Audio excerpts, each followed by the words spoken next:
বন্ধুরা, মহৎ জীবন অনুষ্ঠানে আপনাদের সুস্বাগত জানাচ্ছি। সাধু হিলারি ছিলেন চতুর্থ শতকের একজন খ্রিস্টান ধর্মতাত্ত্বিক বিশপ।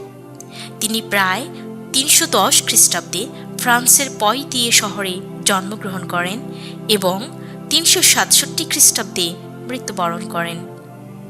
ধর্মীয় দিক থেকে তিনি ছিলেন পৌত্তলিক পরিবারের সদস্য। ছোট্টবেলা থেকেই তিনি তার পড়াশোনায় বেশ মনোযোগী ছিলেন। সেই সাথে তিনি গ্রিক ভাষাও খুব ভালোভাবে রপ্ত করতে পেরেছিলেন।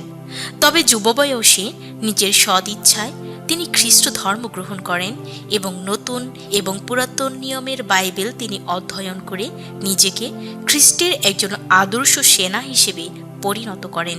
হিলারি মূলত খ্রিস্ট ধর্মে তৃত্ববাদ মতবাদের এক দৃঢ় সমর্থক ছিলেন। তার সময়ে আরিয়ান মতবাদ প্রচলিত ছিল এবং হিলারি দৃঢ়ভাবে এর বিরোধিতা করেন। এর জন্য তাকে নির্বাসিত হতে হয়েছিল। তিনি ল্যাটিন ভাষায় বহু গুরুত্বপূর্ণ ধর্মতাত্ত্বিক গ্রন্থ রচনা করেন, যার মধ্যে তৃত্ব সম্বন্ধীয় এই বইটি অন্যতম।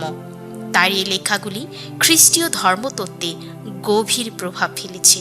তবে খ্রিস্ট সত্যকে প্রতিষ্ঠিত করার জন্য তিনি বিভিন্ন ধরনের মান্ডলিক বই এবং বাইবেলের অনেক প্রাঞ্জল ব্যাখ্যা প্রদান করে গেছেন। মৃত্যুর পরে ক্যাথলিক মণ্ডলী তাকে চার্চ ফাদার ও ডক্টর অব দ্য চার্চ উপাধিতে ভূষিত করেন। আজ আমরা প্রার্থনা করি, ধর্মপাল হিলারি যেমন অবিশ্বাসীদের শত বিরোধিতার সামনে দাঁড়িয়ে নির্ভীক চিত্তে এ সত্য সমর্থন করেছিলেন যে যীশুখ্রিস্ট সত্যিই ঈশ্বরের পুত্র। তাই আমরা ঈশ্বরের কাছ থেকে বিশেষ আশীর্বাদ যাচনা করি, আমরাও যেন এই রহস্যময় তত্ত্ব যথার্থভাবে বুঝতে পারি এবং ভাই মানুষকে সত্যিকারভাবে ভালোবাসতে পারি।